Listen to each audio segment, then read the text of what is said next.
Welcome back to the Sports Talk ATL podcast. I am Chase Earl at Sports Talk ATL on Twitter, joined by Alex Sword at Go Sports Talk on Twitter and Jake Gordon at Can't Guard Jake on Twitter. Guys, we had our second preseason game against the Jets.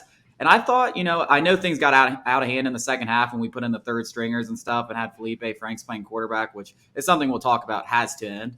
He is not a quarterback in this league. But the other two quarterbacks he played in the first half, Marcus Mariota had 3 drives, scored on 2 of them, looked really good. Had a connection with Kyle Pitts to start the game. Would have been an easy touchdown, but I understand overthrowing it because you don't want to, or underthrowing it because you don't want to overthrow it and miss them. You want to get that big chunk. And more importantly, Desmond Ridder, guys. I mean, now we've talked a lot about Ridder potentially how much playing time is he going to get this year. He looks like he's going to deserve some playing time if he keeps looking like this. He looked great yesterday. Yeah, he looked poised in the pocket. More importantly, the most important thing is he looked to improve on the things that he did wrong last week against the Lions, which is super encouraging for the young guys. You just got to stack good days. That's what the coaching staff is asking of him. But he had several throws that were right in a window. They were perfect throws. Marcus Mariota is the starter, but Desmond Ridder is doing everything to push him. Mariota's playing just as good, if not better. I think Ridder's playing better just because he's playing with the backups.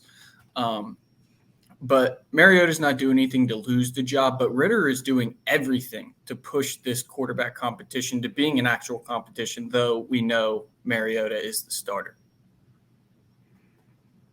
Yeah, I agree with you. Mariota is the starter. He's been named the starter. I don't know how much of that is really because Arthur Smith, and they've done this both years, have kind of said, oh, no, like that he's definitely the backup. Just about every rookie, even Kyle Pitts, they had him like third on the depth chart. So I do kind of wonder, if Ridder does look really good. And I think Mariota obviously is going to start just with the experience. But like we've said, man, Ridder has to get some looks this season. Like we have to see what we have.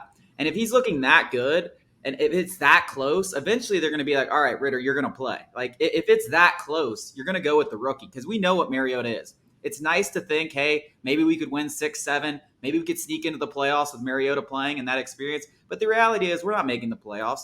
So you got to let Ridder play. And from what I've seen so far, yeah, it's pretty close. I think we can all agree it's at least close. It's close enough to where if Ridder keeps showing out in practice, if he shows out in the third preseason game and stuff like that, and Mariota doesn't win, we don't start off 4-1, which isn't going to happen. We've talked about the stretch to start this season.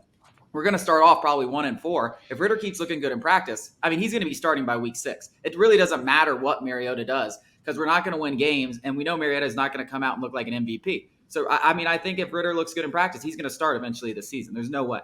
In terms of timing, Ridder looks better than Mariota on several occasions, just like you mentioned, the underthrow. Mariota is not he has not been on time, and he's gotten away with it a few times. On the touchdown pass to Alamedis, I just butchered that. Sorry. That was great. It wasn't that. But that was great. That's what Arthur Smith wants. But other than that, Marcus Mariota is just a hair late. But that is not the case with Desmond Ridder. Desmond Ridder is anticipating, unlike rookie quarterbacks usually do, throwing it when the receiver is behind the defender. It is incredible to see where he's at already in his development. And I know, everybody should temper expectations. The Jets aren't good, and the Jets were starting a lot of their backups, some of their younger guys. But all things considered, Ridder's playing with backups as well. So, the talent level is about the same, and he looked great. I was really impressed. Everybody should be impressed. He was great in multiple facets. Getting out of the pocket, throwing on the run, his timing, his accuracy, his poise in the pocket. Probably should have had a couple of touchdowns if, Jalen Mayfield and Rick Leonard weren't getting penalties in the red zone, which is something that Arthur Smith, he's got to clean up. We can talk about Jaylen Mayfield later. But, Ridder did his job. He did it all. For a quarterback, I think he looked pretty good. Yeah, for a quarterback who – like what we were talking about, one of his biggest things he needs to work on coming out of college is accuracy. He looked ridiculously accurate. He was throwing the ball with a defender draped around people's bat, fitting into that window, and multiple times. I think he was 10 for 13 yesterday for like 150 yards. And yeah, his drive stalled out because of penalties, and Jalen Mayfield and Leonard didn't do him any favors, exactly as you said. But I mean, it's hard not to get excited about it. I mean, it's not like he was thrown out there to Drake London and Kyle Pitts or Jamar Chase, T. Higgins, and Tyler Boyd. He was thrown out to, third and fourth string tight ends and wide receivers most of us have never even heard of. So yeah, I mean, there's reason to be excited. I mean, there's reason to be excited, and hopefully we get a look at him in the regular season. But as I stated, I don't know if it's this close in practice, if it's this close in camp. I don't know how you don't give the edge to the rookie. Maybe not in week one, but listen, when it's 1-3. We're going to be on this podcast being like, come on, where is Ridder? Where is Ridder? It doesn't really matter how Mariota plays because we need to see what Ridder does. Yep. I think that Arthur Smith is too stubborn to do that. I really do. I think that he's going to go with Mariota, and I think he's going to hang on to Mariota as long as he possibly can. And I think, Orlovsky said it on the broadcast last night that he thinks the Falcons will play meaningful games in December. And a lot like last year where the Falcons weren't in it, but they were in it, technically they were in it. I could see something like that turning out. And if that's the case, I don't think Smith's going to play Ridder. Like he just doesn't seem like that type of guy. He wants to win every single game. And at this point, Mariota gives them the best chance to win every game just because of that veteran leadership you mentioned. I mean, these are preseason games. It's very vanilla scheme. Teams aren't exactly showing what they're going to do in the preseason. So when that comes, quarterbacks have to be able to adjust on the fly, adapt. And that's the next step for Ridder is being able to game plan on the fly without Arthur Smith telling him what to do. So I don't think that we will see Ridder outside of injury unless Mariota just, blows up in the regular season. Yeah, I mean, I definitely hear what you say. And I just think that this competition, at least from what I've seen, and we don't get to be there in practice every day. And yes, it is vanilla. And yes, it is the preseason. There's no reason to overreact. But at least from what I've seen, I mean, there's not much of a difference between the two. And if it's as close as we're looking at in practice, you're going to go with the rookie. So I'm not even saying, I'm saying there's a chance maybe we look at this 4 weeks down the road and think Ridder gives us the best chance to win on top of the fact that he is the rookie. So that's what I'm saying. Yes, he's going to give – I agree with you. Arthur Smith isn't that type of guy. He's not going to just give up on wins. And I do think the Falcons, with these mobile quarterbacks, with Drake London, with Kyle Pitts, with Anthony Ferguson, I think Arthur Smith showed, he's got a little creativity. He kind of knows what he's doing on the offensive side of the ball. It's his second year now. I think they have a chance to be very much what they were last year, just in a different way without Matt Ryan. And maybe they are playing with meaningful games in December because, look, you look at the NFC, the top of it's great, but it's not the AFC. There's a lot of, are the Eagles really going to be 10-7? Are the Giants going to be anything? Is anybody in the NFC North besides the Packers going to be anything? Outside of the NFC West and the Bucks, and Packers, there's a lot of question marks. So if you win 7 games, there's 7 playoff seeds now. You definitely could play meaningful games come December. I don't think we're making the playoffs. I'm not an idiot, but you definitely could be if you win. If you have 6 wins going into December, you're playing meaningful football. Right. Yeah. Speaking of the Packers, Desmond Ridder hasn't only been the best looking rookie. He's been looks better than Jordan Love, and Jordan Love's entering his 3rd year. So Falcon fans should really be excited about Desmond Ridder. I mean, I am really impressed. I was taken back by what he did against the Jets last night. It was awesome to see. Yeah, but let's get into some of the other guys. I mean, Kyle Pitts, that guy's a freak. He comes on for the series. I mean, it took him 15 seconds to burn a guy for 50 yards. Like, if you don't put on your best player against Kyle Pitts, it's a wrap. I think that's what we're going to see a lot of. And I'm really excited to see Pitts with Drake London because I think Drake London, we saw only a glimpse of it, but, he catches a 24-yard pass right out of the way. We didn't really have Calvin Ridley last year. I'm really excited to see, having at least 2 people having some twist in the offense where you can use the mobile quarterbacks. I think this offense, I know they don't have Matt Ryan, but I think they're just going to be able to scheme their way to getting the same amount of points. I mean, it's not like the offense last year with Matt Ryan was any good. I mean, anytime he plays a good defense, we didn't score. So I think we can scheme around our weaknesses with mobile quarterbacks, and we have Drake London and Kyle Pitts. I don't think this offense is going to be much worse than it was last year because it wasn't that good last year. Yeah, I tend to agree with you. And that Kyle Pitts reception was on Bryce Hall, which is a 3-year guy, 3rd year in the league, vying for a starting position with the Jets. He's not a backup, and Pitts made him look like a reserve player. I mean, Pitts is generational. The Falcons went from one generational pass catcher in Julio Jones to another, Kyle Pitts. I mean, I'm not saying Kyle Pitts is going to do what Julio Jones is doing. That's just ridiculous to say, but it looks like he's well on his way there. I mean, the guy's got Hall of Famer written all over him. He's just a freak of nature. He's doing all of this off pure athleticism. He doesn't even quite understand what defenses are trying to do to him just yet. So once his mental catches up to his physical abilities, it's going to be game over for the rest of the league. I mean, he's going to be unguardable. Yeah, I mean, I'm super excited for what he's going to bring. And it's crazy to think, like, it almost felt like Kyle Pitts was absent for half the games because he was doubled so much and teams just took him out of the game knowing no Calvin Ridley, no real other threats to threaten them. They're not going to be able to do that with Drake London. Hopefully he stays healthy, and hopefully they keep building around Kyle Pitts because, he still caught for 1,000 yards, and it felt like he was taken out of half the games. Just imagine what he can do. And this is a tight end we're talking about. And, we've heard Kelsey, all these other tight ends just be like, oh, no, that guy's it. That guy's got next, and he's going to be better than all of us. And so that's really exciting to think. But let's talk about basically the biggest negative, and I feel like we're going to talk about this a lot this season, or maybe not because he might not even be playing. But you just read an article, Alex, about it, so I'll let you take it away. What is the deal with Jalen Mayfield? He's obviously not going to start this year. He was running with the twos. He made a bunch of mistakes. He missed blocks, had penalties. Is the writing on the wall for this guy? Is he ever going to be a contributor for this team? I think it's too early to tell. It's not encouraging for sure. He's getting runs with the twos. He has been all camp. I think outside of one practice, he's been running with the second team offense in favor of Elijah Wilkinson. Just like I said earlier, the Falcons drove down the field, got into the red zone. He jumped off sides. He missed a block.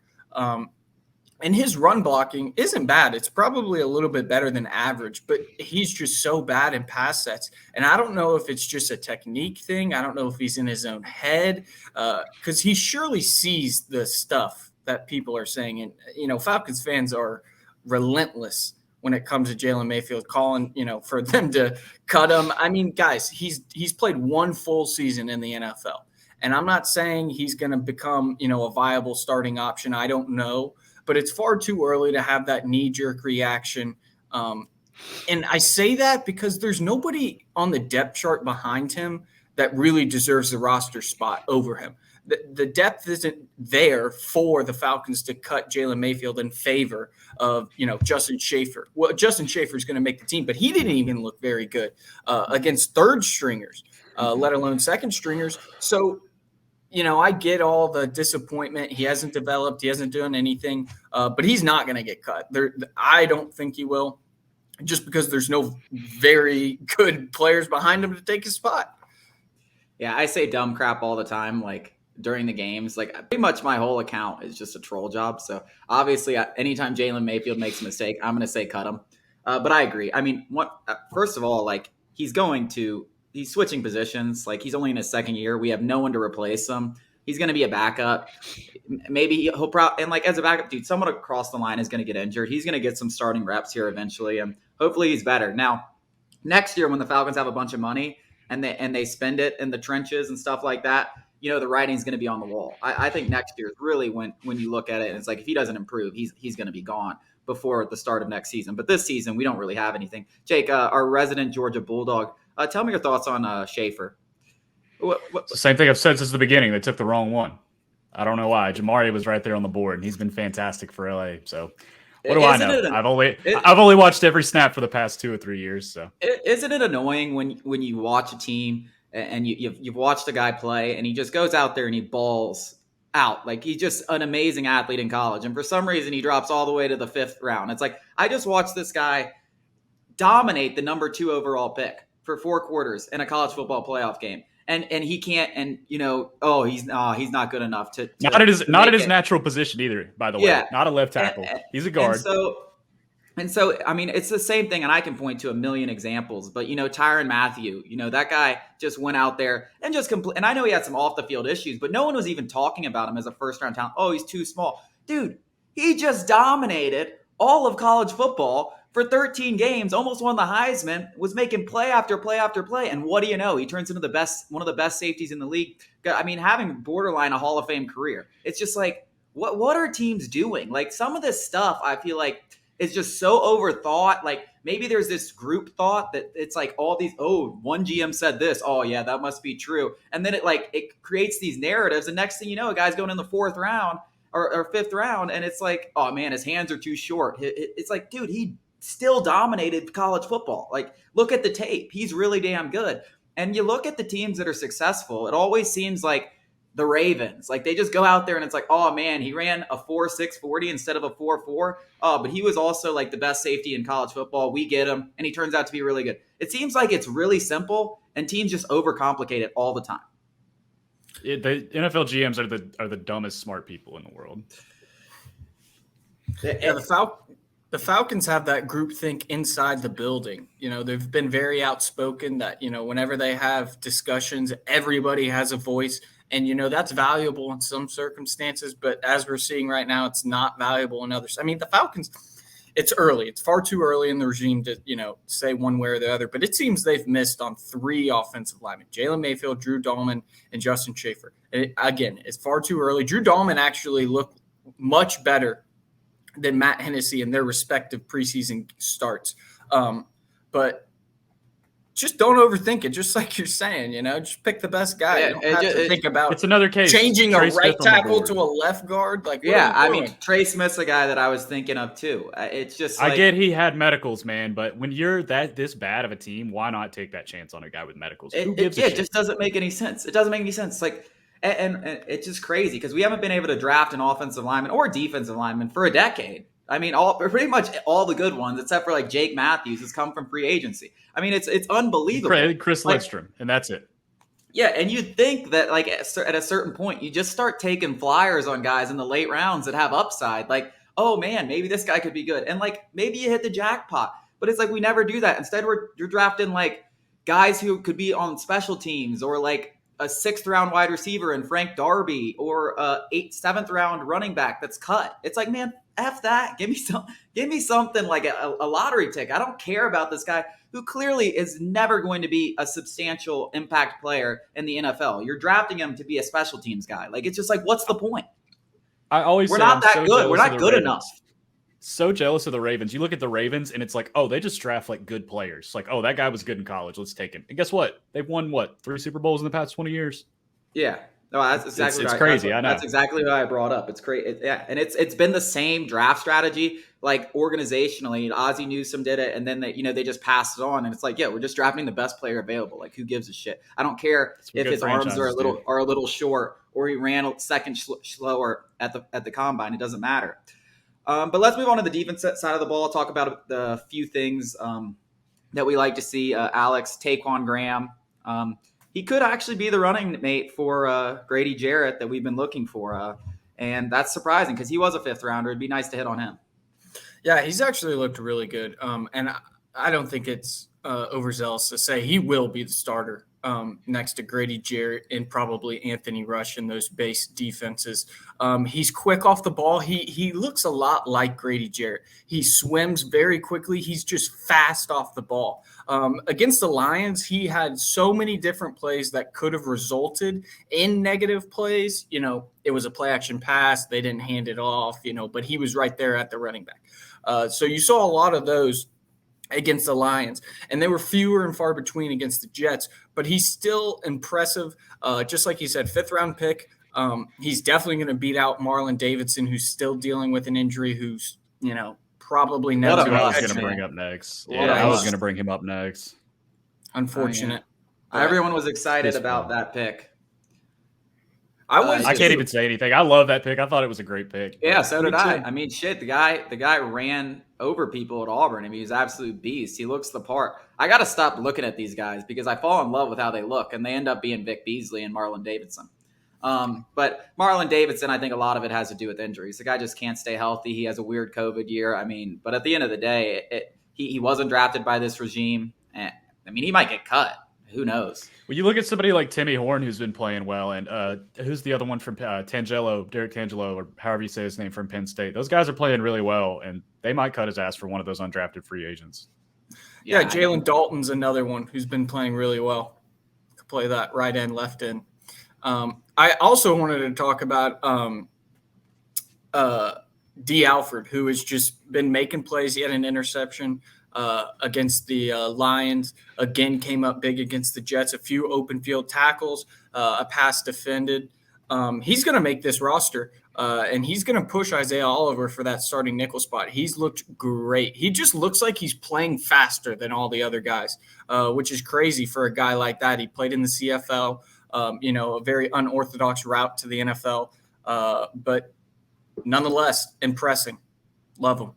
Yeah, I mean that's like one group with this Falcons team on both sides of the ball that you're really like feeling good about. I mean, when you have AJ Terrell, Casey Hayward, Isaiah Oliver, D. Alford, I mean, you got some guys, you got some players. So that's an exciting group. I'm like, it's preseason, but I just feel like this group's gonna like find like I don't not playoffs, but like over 4.5 wins, guys. I'm feeling like that's a lock. I feel like they're sleeping on us. Like, not in the sense that we're going to make any playoff noise or anything like that, or even be there by week 18 or whatever it is. But like 4.5 wins, like people saying we're going to win 2 games, like I just think that's a little. I don't agree with that. I just don't see that.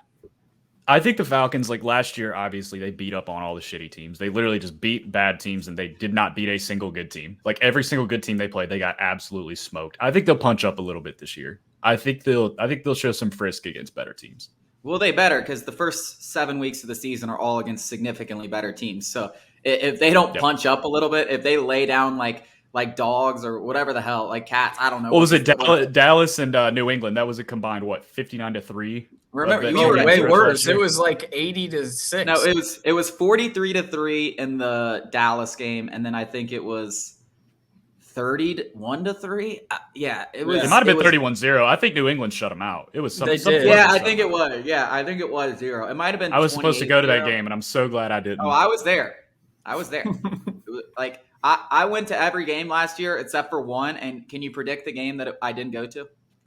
The lone home win. The Lions, which we won late in the season. I did not go to that game. So I was a wild, 0-6, because I think we played one in London. So that was a home game for us. So we actually won 2 games at home. Yeah. But quote unquote. I think we're going to be better. What I don't think is we will have any fans in the stadium. I'll be there, though. So if you're at a game, you'll probably see me just like look down at one of the levels. I'll be the only guy in the section. I can't wait. I can't wait to take a picture at I want to go to one of the home games. I can't wait because I'm going to Georgia, Oregon, week 1. That place is going to be filled to the absolute brim.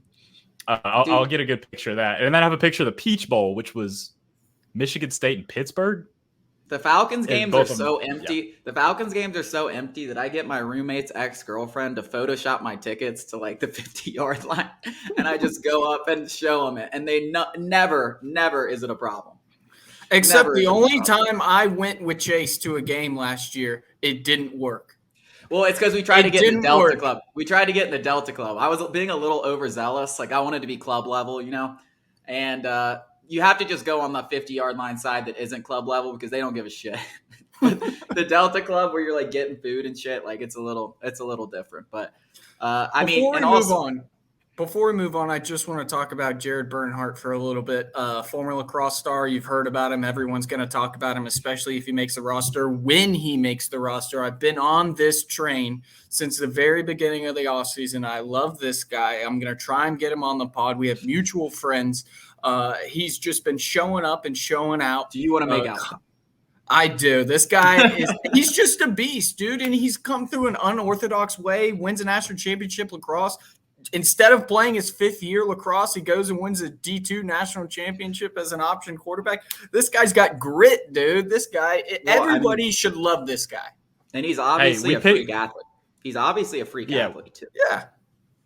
Alex, we picked our undrafted free agents when they first got him. You picked Jared, I picked Nate Landman, and I think they're both going to make the roster. God, Landman will be on the practice squad at worst. He's been good in the preseason. I'll be pants around the ankles, Aaron Freeman. I mean, I'll love it. That shit was hilarious, bro, because that was so on our vibe. Like when I used to tweet, I'm horny for the Falcons before every game while we're just getting trucked by the by the Cowboys. I was like, oh, this is good. I love this. Nothing better. But let's move on to the Braves. We had a huge week of baseball filled with mostly good, a little bit of bad. Let's start with the bad. Let's get it out of the way. Marcell Ozuna gets a DUI. If you follow us on TikTok, I've talked about it. If you follow the site, I've talked about it. I have no idea why the hell, let alone he's still on the roster. They actually put him in the starting lineup. For such a well-run organization like the Braves, who carry a good image, they're just top to bottom. Maybe if they're not the most well-run organization, they're up there. For such a well-run organization to make that mistake and put him out there at home where he can get booed and strike out, it was just a really ugly look all around. And on top of that, I don't think he's better than Guillermo Heredia. I don't think he's better than him. So why would you put him out there to go through that? Why would you make the fans boo? Why would you want to make the fans unhappy? It made absolutely no sense from top to bottom why he was in the starting lineup, and we deserve to lose. I firmly believe we lost that game as karma for putting him in the starting lineup. Yeah, I replied. You tweeted something out about that, and I replied, and I said that was the only way this was going to go. You think he's going to come out and hit a home run? No. Yeah, I mean, it blew my mind. I was shocked, and I understand what Brian Snitker said. I just thought it was lame. Like, dude, you have Heredia there. Like, why is he on the roster if you can't put him in this situation? Because listen, Ozuna has negative 1.14 WAR, and you put him out there in left field to play defense. I mean, it made absolutely no sense. There was no reason to make that decision. So I think Anthopoulos, for really keeping him around, that's mistake number one. Brian Snitker, he gets to make the lineups. That's mistake number two. He shouldn't have been in the lineup. There's no reason for that. And still, he sticks around. I guess someone did respond and say, hey, they need for the legal proceedings to go through, or the MLBPA would go nuts because – and I'm sitting here and I'm like, do they? Domestic violence, you're still paying him his $41 million. I think you could pretty much let this guy go. Like, I don't think they're going to have much of a grievance case against you. Yeah, what are they going to say? That's the nail on the head right there is Anthopoulos isn't going to knee-jerk reaction this. He's going to let the legal proceedings go the way they are. And then when, Ozzy Albies or Mike Soroka or any number of the injured guys come back, then I think that's when it's going to happen. When the DUI is in the rear view and he's like, this is what you're doing on the field. This is what you're doing off the field. You're negative here, you're negative there. And we got a spot. We need a spot for Ozzy to come back. I think that's when, we'll part ways with Ozuna. Absolutely. There's 0% chance he makes it on the September roster and you forget about Arcia. Arcia, Ozzy. There's a bunch of guys that can come back that can take his spot. And he's the next guy off. I don't think they take Ehir, Adrianza, or Heredia off before they take Ozuna. But I just thought it was a stupid decision all around. Like it's just not a good look. And he doesn't provide anything. Like if he had like a 1 WAR, if he was significantly better than Heredia, then maybe I could be like, all right, it's just booze. Like people are gonna forget. No one really cares. We're winning 100 games. Like I get it, but it's just a terrible look when the guy, 1, sucks. He's your worst player on your roster, and 2, you're just gonna let him strike out and get booed. And his comments after the game, oh my God, don't even get me started. What the hell is this guy talking about? It kind of motivates me. It motivates you to do what? Get 2 strikeouts? Like, what the hell did it motivate you to do? Have a sense of just like, I don't know, just like be contrite. Like, just be like, all right, man, I screwed up. I understand why people are upset because it's not just one thing. It's not just a DUI. If this was just a DUI, I'd be like, all right, man, slap on the wrist. Like, I get it. People make dumb decisions when they're drunk. I've made plenty. But it's everything. It's everything. Just have a sense of, your surroundings, self-awareness. It's just stupid. What are you saying? And now he's posting all this stuff on social media like, oh, like, I will persevere. I will do this. I'm like, dude, it's not the time to do all that. This guy obviously doesn't have a PR guy. Just stop talking. What really drives me crazy too. Yeah. What drives me crazy too is there's just been no change in approach all season. Like if we're talking about from a baseball standpoint. Yeah. You just throw him a slider. I would never throw him a fastball. You could throw him a slider in the dirt. He will swing every single time. Like, dude, it just shows me that you don't care. I think his walk rate is like 5. Like, he's walking 5%. This guy has 20 homers and is walking 5% of the time. That's unheard of. Like, he's good. Like, if he played every game, he'd hit 30 bombs and have -2 WAR. Like, this is one of the weirdest seasons I've ever seen from a player. And just like everything about it is just like, just stop. Like get him out of my face. And people are like, dude, you're obsessed with him. I'm like, no, it's just, I don't know why he's on the team. And he sucks at baseball. He sucks off the field. We have arguably the best team in baseball, have one of the best clubhouses in baseball for 5 years running. Why are we letting this continue? That is what is so like, it's not even frustrating because we're still winning games, but it's just like, it's stupid. Like, what are they doing? It's very uncharacteristic of the organization. Like, that's not what you expect for the Braves to do. Just trotting them out there in a home game. That's not – I think everybody was shocked. Everybody was like, what? Because they had just sat him for, 6 or 7 straight games, gets the DUI, and now we're playing him? It doesn't – I just love how opposing fans are like, wow, look at the Braves starting Ozuna, like anything to win, right? And I'm like, that doesn't really help us win. I don't want him to start because he has a DUI. I don't want him to start because he's the 4 games. We went 3-1 against the Mets. Yeah, I mean, 100% right, 100% right. I have no idea, but let's talk about the good stuff. Played the Mets and the Astros, and it kind of was frustrating because on Sunday, like, the Mets were down 4-0 to the Phillies. We were up 2-0 to the Astros early, and you start to think, ooh, this game's getting to 2. They come back. The Astros come back. It flips. We go back to 4. We cut it back to 3 yesterday. Listen, if you had told me at this point 8 days ago, playing the Mets and Astros 4 games and 3 games, that we would cut the division lead down to 3 games, I'd been ecstatic. You look at the schedules the rest of the way. Everyone wants to talk about, the Mets have the easiest schedule. They do. But listen, the Braves have a pretty manageable schedule themselves. And listen, I think we're one of, if not the best team in baseball. If you want to win a division, you got to go kick some ass. And like I said a million times, I think this stuff really helps. I think being in a division race like this, having this whole month of September coming up where you're going to be playing some good teams, some bad teams. But at the end of the day, you got to win games and there's pressure on you. That builds you up to October. So I believe in this team. They've done it time and time again. 3 games and 38 games. It really is nothing. And we play the Mets 3 more times. So just get to that series. You look back in like 2013 and stuff, like the early Freddie, like Jason Hayward, Simmons days, like the Braves would blow the doors off of everybody in the division, not play meaningful baseball for a month, and then go into the playoffs and lose.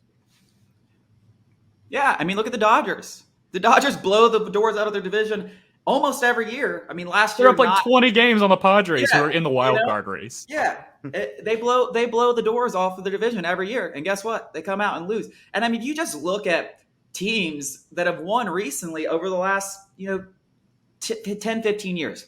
The Cardinals, they've come out of the wild card and win.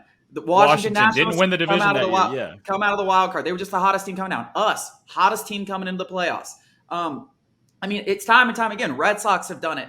The Giants have won like 3. I don't even know if they've won a division. I feel like most of the time they've won. I know it was almost 10 years ago, but they were always either losing to the Dodgers in the division, winning the wild card, and then winning the championship. So I mean, it's not. It really doesn't matter. I think playing the meaningful games in September is a big thing. I think you want to be the hottest team going into October, and the Braves, if they want to win the division, they need to try to win every game. And I think regardless, the Braves are going to be playing great ball, which is going to help them in the wild card or the division. It's just whether the Mets can keep up. The Mets have the schedule that they could really pull off 21-5 or whatever it is. Like, they have that type of easy schedule. And I think the Braves are going to push them, but they're going to have to go, 21-6, 21-7 if they want to keep this lead. I really do. Because I think the Braves are going to go like 20-10 until they meet again for that second to last series of the season. What a shame that Marlins series got moved after that, man. Like, come on, like Mets and Braves to end the season. That would have been fun, especially if it was like a 2 or 3 game lead, winner take all type situation. And then they play Washington and we play Miami. Like, come on. No. Oh yeah, we play or do we play Washington? We play Miami, they play Washington. Okay. Yeah. I mean, but listen, we got 6 games left against Washington. You got to go 6-0 there. Somehow the Phillies, did you watch that video that they put up, I think We Gotta Believe podcast put up, of the Phillies fielding against the Mets this year. I mean, I'm not one to say collusion, but what the hell was that? I mean, they were just giving them free runs.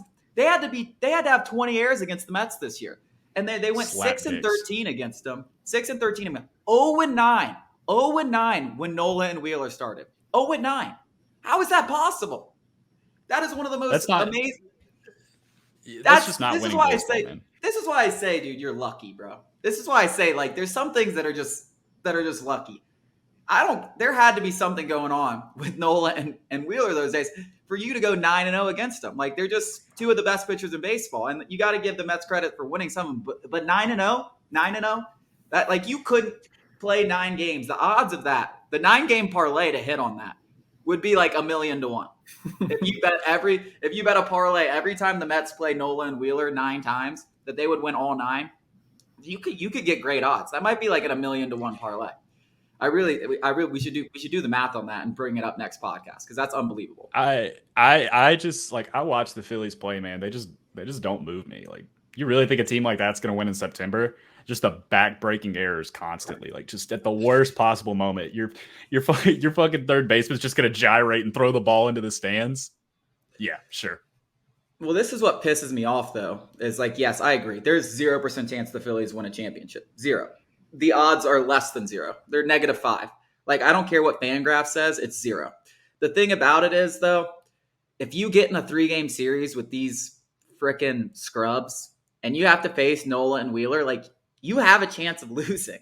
And that's what scares me because it's just a 3-game series. And like, you've seen it. I think the last time we faced the Phillies, we faced Nola and Wheeler and we lost close games against Nola and Wheeler. And that's how we lost the series. And I know we weren't going balls to the wall and pitching our best pitchers. And I still think the Braves are going to be clear favorites, but it's baseball. You get in a 3-game series and they have guys like Nola and Wheeler starting. That's just a scary thing. And there would be nothing worse than losing to the frickin' Phillies and a wild card. I'd rather lose to the Mets. I'd rather miss the playoffs. I don't even want to make the playoffs if we lose a dinky 3-game wild card series to the shitty Phillies. That would be. I would rather lose to the Mets because the Mets are actually a good team. Yes, I can live with losing against the Mets. Like, if Jacob deGrom and Max Scherzer shove against us, like, hopefully they don't win the World Series. But hey, GG's, yeah. Fair and square. The Phillies suck. The Phillies suck. And that would be the worst possible end to what's been a great season. I mean, the Vaughn Grissom, the Michael Harris, all the great moments we've had this season. The big series against the Astros, the Mets, everything. It would be just awful to lose it to the Phillies in the wild card. Or the Padres, but really the Phillies because I can handle the Padres because I know like 3 Padres fans. And I don't even think they would like talk shit to me. They would probably just be like, haha. And it's like, whatever. But I mean, I hate losing to teams, especially in a 3-game series that you know you're better than. But like, at least I wouldn't have to hear it from Phillies fan. And like, I'm dreading it. That's why I'm so intent on winning the division. That's why I'm like, dude, we got to win the division. That's what's so frustrating about Snicker's decision. His decision to like maybe wave the white flag, punt, and 1-run games is so frustrating because it is so important to win the division. It's crazy how important it is to win the division, and we're so close. It's not like we're 6 games back where it's like we're right there. We're right there. Go for it. I hate it. I hate it more than anything when we punt. Yeah, I mean, I just feel like there's better ways to approach it. Because, like, I understand, hey, you don't pitch your good guys on Sunday. And then guess what? We have a 1-run game against Pittsburgh tonight. And we get to use Mentor Iglesias Jansen. But, where's Colin McHugh? Where is Iglesias just one time so you can hold him in the 9th inning? It's not that I'm asking you. I understand you got to manage these guys. But it's just the strict, like, hey, like, we have the Mets here on their toes, all the momentum in their favor. Like, throw Rossiel Iglesias out there and see if you can get 1 run and really change the tune of this division. You don't want to do it every time, but and then also you pitch AJ Minter and Iglesias in a 5-run game the night before. So there's just ways that I'm just like, and you got Pittsburgh this series. You probably don't need your best relievers every day. I know we needed them last night, but you probably don't need them every game. We should win. We should win a couple of these games by 4, 5, 6 runs. So I just think there's like a better way to do it than just concrete saying, hey, we're not pitching our best guys when we're behind by 1 run. Like, I just think there's a better way to do it. Like, that's my personal thing. But listen, I do think the overall idea of giving these guys rest and getting them prepared for the postseason, because you look at a 3-game series, like, shit, man. Like, it's going to be a wild, wild way, the way that you manage a 3-game series. It's going to be, oh, hey, Max Fried just has a little blip on the radar. All right, AJ Minter, go out there and get 3 innings. We probably use, I think this, and we'll talk about this in another episode, but I think if we get in a 3-game series, it's going to be Max Fried, Charlie Morton game 2, Spencer Strider is going to be used as a reliever in all 3 games. He's going to be the number 1 guy out of the bullpen in all 3 games. And then you're going to have Minter, Iglesias, Jansen. I mean, it's going to be a wild, if we end up in this 3-game series, the way they approach it, it's going to be wild. So I would be kind of excited to see that. Yeah. Good talk. Yep. We got anything That's all else? I got. You said it all. No, I think we're good on that. I don't even want to bring that energy into the world because I'm already kind of thinking about it. Like, I think we could handle like Milwaukee, which I think would be, I guess, since they would be the lowest seed. I guess they're spiraling out, bro. They're spiraling out. They're not even in it, I don't think. Oh yeah, St. Louis is leading that division now. I can handle the Cardinals. They don't move me. We don't have good pitching. We would play either Phillies or Pops. No, but I'm saying like in terms of like preferred matchups, like coming out, like if you do win the division is what I'm saying. Oh, if you win the division, oh yeah, but yeah, we'd be the 2 seed, so yeah, it'd probably be Cardinals. I mean, we play the Cardinals at home next, so that'll be fun. That'll be a fun way. But that wraps up this episode of the Sports Talk ATL podcast. Thank you guys for listening.